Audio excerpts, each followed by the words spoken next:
Halo, selamat pagi atau malam. Perkenalkan, nama saya Faradila. Yang pertama, gue benci dengan namanya Timnas Indonesia. Bukan karena mainnya bagus apa kagak, bukan karena sering kalah, tapi karena baju timnas itu nggak lengkap. Lihat aja logo burung garudanya aja di kiri doang. Seharusnya di tengah, kiri, dan kanan presiden sama wakil presiden. Yang kedua, kebanyakan orang menyamakan kegantengan dengan bencana alam. Misalnya gini, kamu itu tsunami, banjir Jakarta, gunung meletus. Bayangkan ada yang tercuci otak dengan kata-kata ini. Misalkan ada peringatan, "Woi, ada tsunami."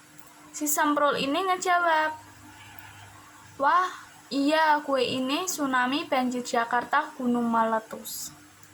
Semenit-semenit nyampe akhirat. Sampai akhirat ditanyain Tuhan, "Kenapa kamu gak lari waktu tsunami?" "Wah iya Tuhan, saya ini tsunami, gunung meletus, dan segalanya lah." Yang ketiga, mengenai peraturan di pesawat. Biasanya kalau melanggar dihukum 200 juta per 2 tahun penjara. 1. Merusak peralatan pesawat. 2. Mengaktifkan handphone. 3. Memindahkan pelampung. Yang pertama dan yang kedua itu wajar. Nah, yang ketiga ini nggak masuk akal. Bayangkan ada anak yang iseng banget ngeluarin pelampung dari bawah kursi. Terus ketawa sama pramugarinya. Pramugarinya bilang, 200 juta. Anak yang bodoh menjawab, "Nggak punya uang, Kak." "Ya udah, penjara 2 tahun, kata pramugari. Dan biasanya di penjara ada yang nanya gini, "Kenapa lo masuk sini?" "Gue habis bunuh orang, nggak seneng lo." "Serem." "Kalau lo?" "Gue habis mindahin pelampung." "Kan nggak ada serem-seremnya." Yang keempat masih nggak jauh-jauh dari pesawat.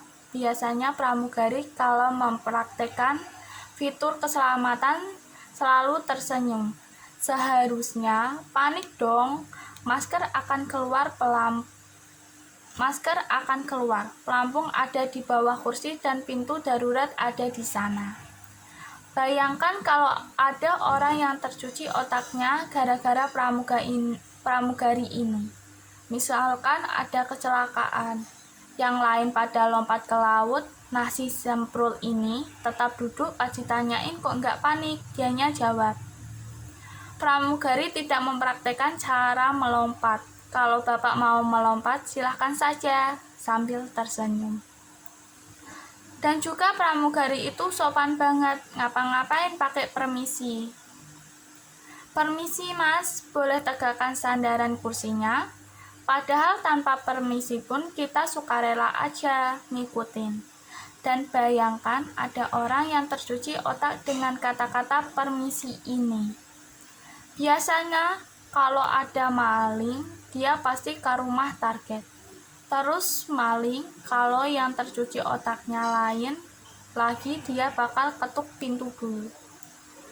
Terus tuan rumah keluar, si maling berkata, "Permisi pak, saya mau bayar uang kos, boleh saya malingin dulu rumahnya?" Wah, sopan banget anak ini, kayak pramugari saja.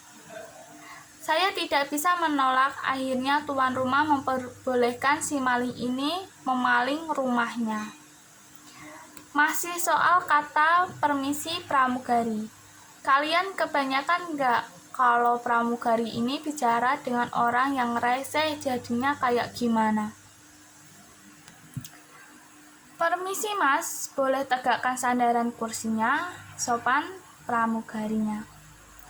Enggak mau, reseh banget." "Permisi mas, boleh tegakkan sandaran kursinya?" Marah pramugari. Masih permisi juga, bisa nyantai nggak kalau ngomong? Ikut marah si Rese. Paragraf ini masih lucu, kata guru kelas 5 sama kelas 6 itu harus jadi contoh. Jadi kalau negur kelas 1 terus adik kelasnya bilang gini gimana? Kelas 5 sama kelas 6 aja nggak rapi. Gua mulai berpikir bukannya guru bilang ya udah bagus diikutin, yang jelek ditinggalkan. Jadi kalau kelas 5 dan 6 gak rapi, masalah baris berbaris ya gak usah diikutin. Biasanya kalau ada ceramah gitu diputar lagu sedih kayak gini. Bayangkan kalau ibu kalian semua serentak sedih dan ada yang amsul. Bayangkan di pagar rumah gua ada bendera kuning. Ada yang sedih, ada yang bingung. Yang bingung bilang gini, aduh rumah gue kan gak ada pagarnya.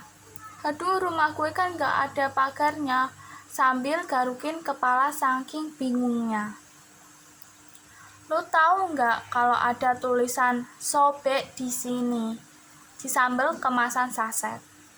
Biasanya di pojok itu jenius banget loh. Pertama gue beli sambal, mau gue ledakin pakai petasan, tahu nggak? Sambal buar.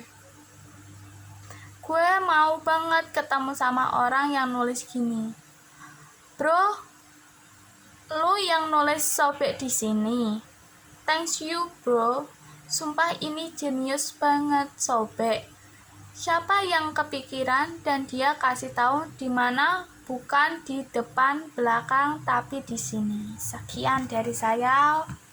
Selamat malam, selamat beraktivitas.